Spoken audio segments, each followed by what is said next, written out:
Hi, everyone. Welcome to a new episode. Today, I'm going to be stirring the pot and probably pissing off a lot of people, but that's okay. Sometimes I kind of like doing that. And so here we are with today's video. I'm talking about cult coins, the cryptocurrencies that are notorious for having maximalism, for having a really tight community, so tight, in fact, that any dissonance within it finds you in a lot of hurt online, on Twitter, on Reddit, on YouTube, what have you. The shills are coming for you. So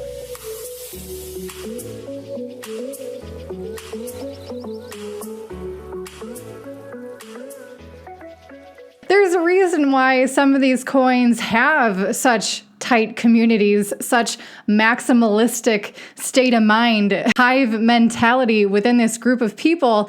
And, it's because maybe their coins have some justifiable, good attributes to the coin that get people excited about it, that fill them up with hopium.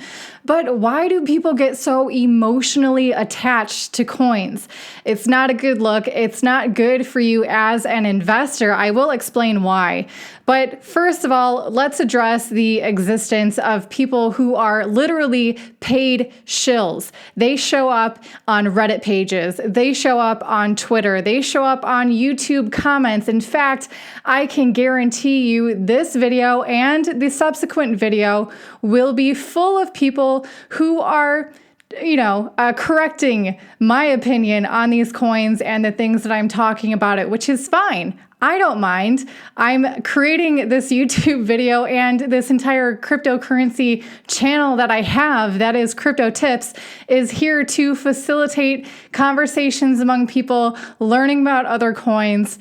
So there you go. But anyway, these paid shills are also often found in their Telegram channels for these coins or Discord channels, both of which are really good places to learn about all of the positives of the coin. This is where all of the cheerleaders are. In an environment like that, where you are completely immersed in those daisies and rainbows and everything is perfect with that cryptocurrency, it's going to the moon for sure. Because who wouldn't also see all those extreme positives about that coin? You get a solid dose of hopium.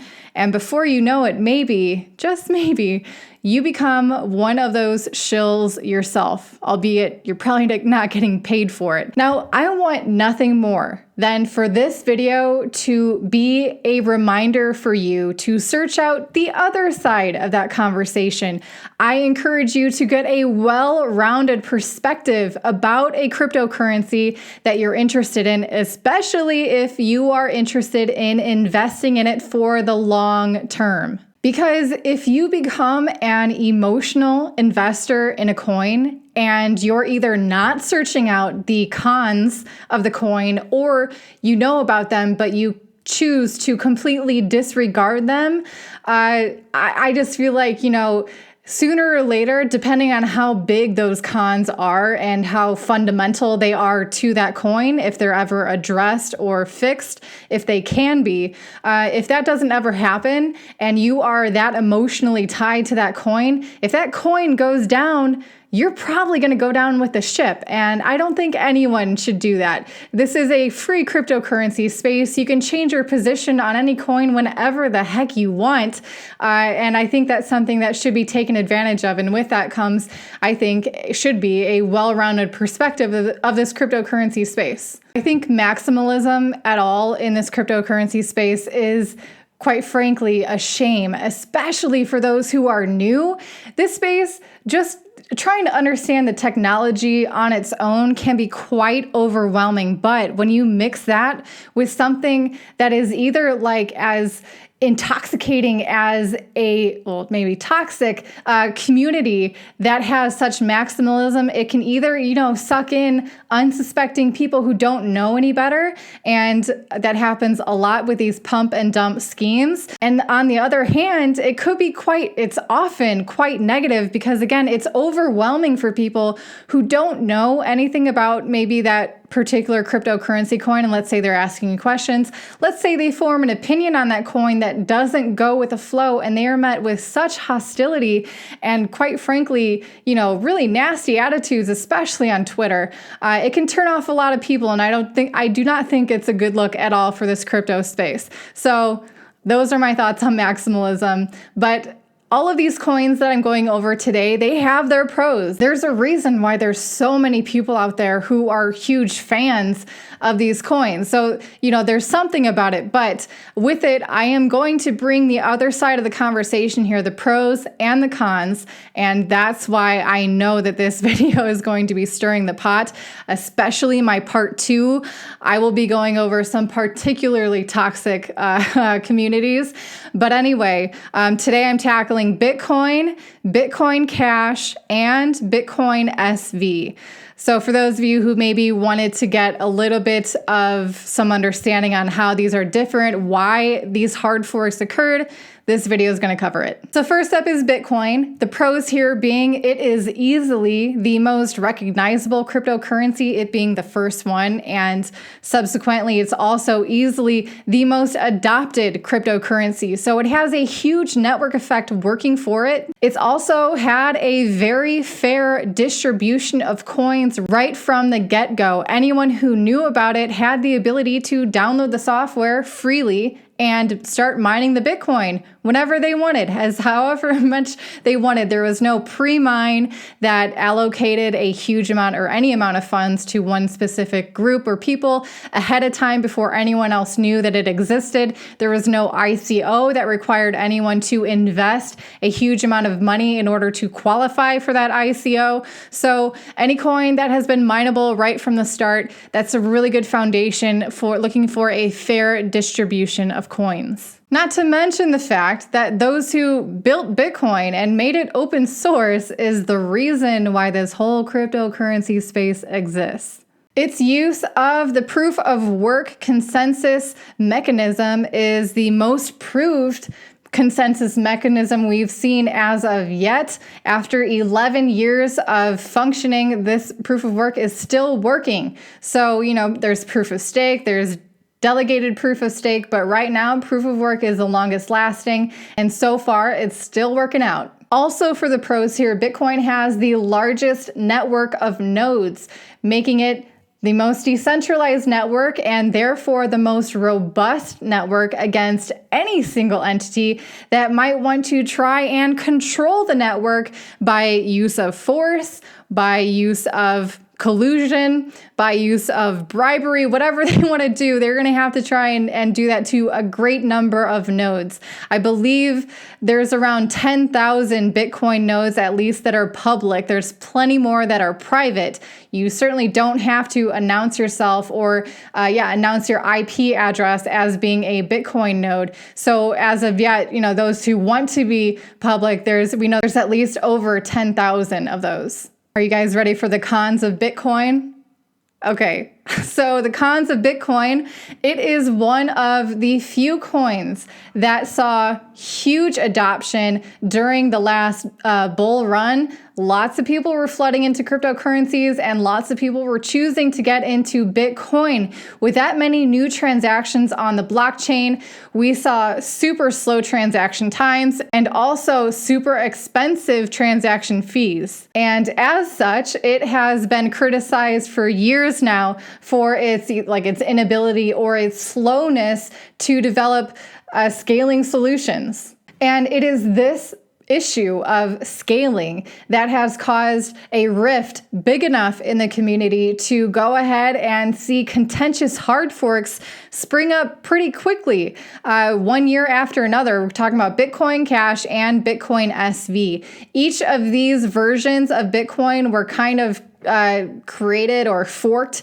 in an effort to go their own way, trying to provide their own solutions that they think will help that blockchain scale all the more better. Also, a con here for Bitcoin, you cannot deny the history of Bitcoin having a form of centralized power in the form of the company Blockstream, which is the major company funding the development happening on the Bitcoin blockchain. I think it was most likely the friction caused by the kind of control that Blockstream may have had towards the development of Bitcoin and the kind of direction that they had to influence on where the development went with the Bitcoin network that caused this community to split because they disagreed with that and they wanted to go their own way. Now, some people might see this as a double-edged sword of open source software, meaning that yes, open source software allows for people all around the world to see that code, to analyze that code, to help build on that code and develop it. But it also opens the door for allowing people to take that code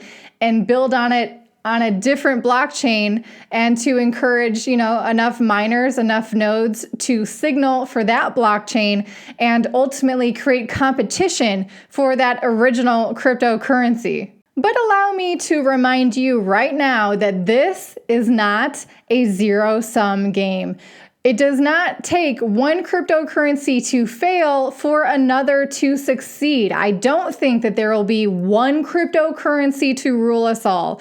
I think that it is great that other cryptocurrencies exist. We can see developments for different kind of scaling solutions, different kind of privacy options and protocols happening all at the same time. And we have the freedom to choose which cryptocurrencies we'd like to invest in that we can use today to utilize those different attributes. And when the time comes when a solution really is needed, boy, we will be so happy to have options to choose from. And that's what I love about open source. All right, next up we have Bitcoin Cash and Bitcoin SV.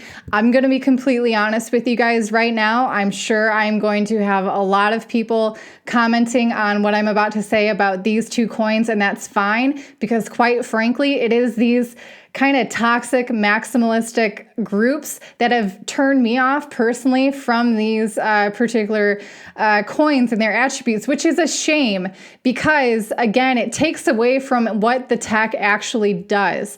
And anyway, I welcome the criticism. I welcome the comments down below, but let's take a look at the pros and cons of Bitcoin Cash. The pros of Bitcoin Cash being there's an increased block size, offering faster transactions and cheaper transactions. It's a shtick that many of these smaller blockchains or newer blockchains have said.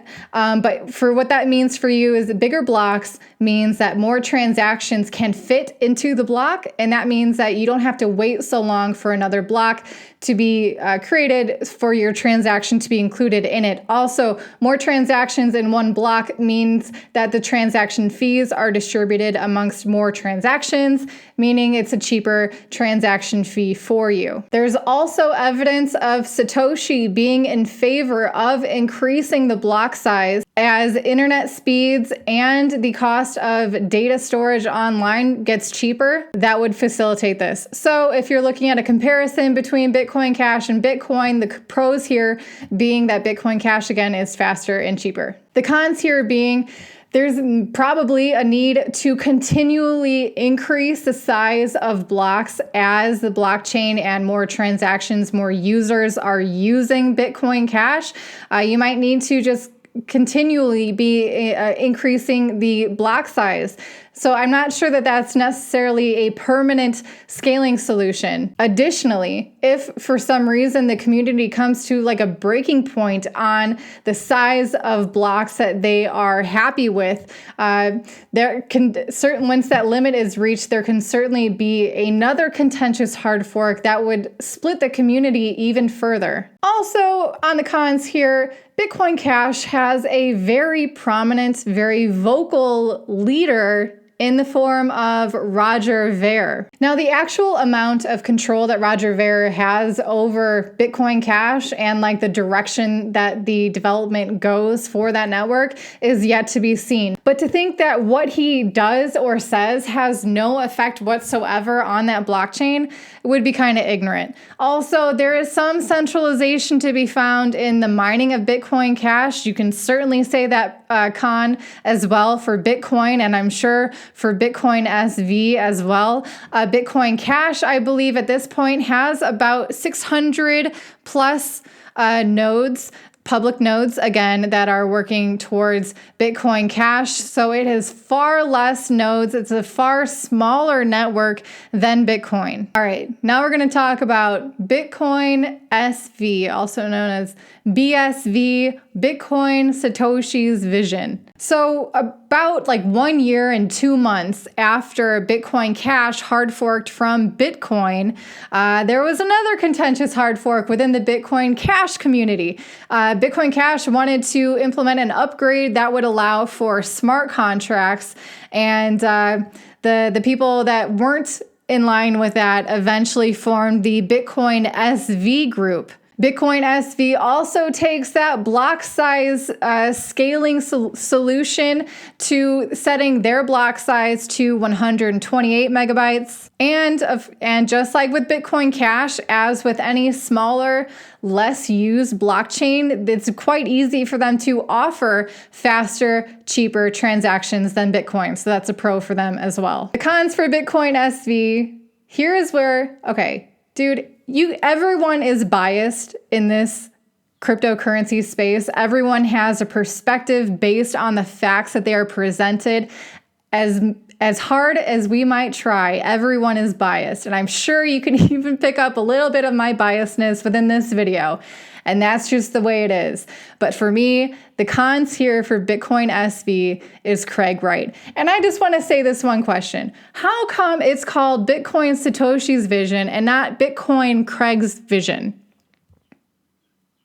And again, it's a shame because it could be a great solution. Maybe Bitcoin SV is actually a great blockchain, but the way that they went about it being so controversial, so attention-seeking, they've just taken a lot of attention away, I think, from what their blockchain can actually do. But it does still exist. People are mining it. There are nodes. Again, there's even half as much as Bitcoin Cash. I believe there's about 300 nodes, for Bitcoin SV. So we'll just have to see where all these go. Now, here is the irony, maybe, of these Bitcoin hard forks, at least for Bitcoin Cash and Bitcoin SV. This is the fact. They are untested. They have yet to see the growth in users in such a short period of time that Bitcoin saw in 2017. These did not exist yet. So as much as they want to say that they are a solution, I hope that they are. Of course, I hope that they are. I hope that there's some kind of a scaling solution, that this cryptocurrency space is moving forward and providing great tools for people to use. But you can't really make that claim until you've been through it and until you've been tested and passed, really. Again, I just want to end this video with the reminder that as much as any coin that you might love or think is going to the moon or like is going to be the cryptocurrency that lasts for years, no coin is perfect. Each coin was created having to make trade-offs, and each coin is taking a different path ultimately in this cryptocurrency space. So try to have that perspective. That's just part one. Part two is coming up with other notorious coins known for maximalism, trying to give you guys a heads up on why they're so popular within their communities and what you might not be hearing from those cheerleaders. So if you guys enjoyed this video, I appreciate it if you leave a like. Hit subscribe if you haven't already to get more videos like this. In the meantime, check out part two coming to you soon. I hope you guys are staying happy and healthy. I'll see you then.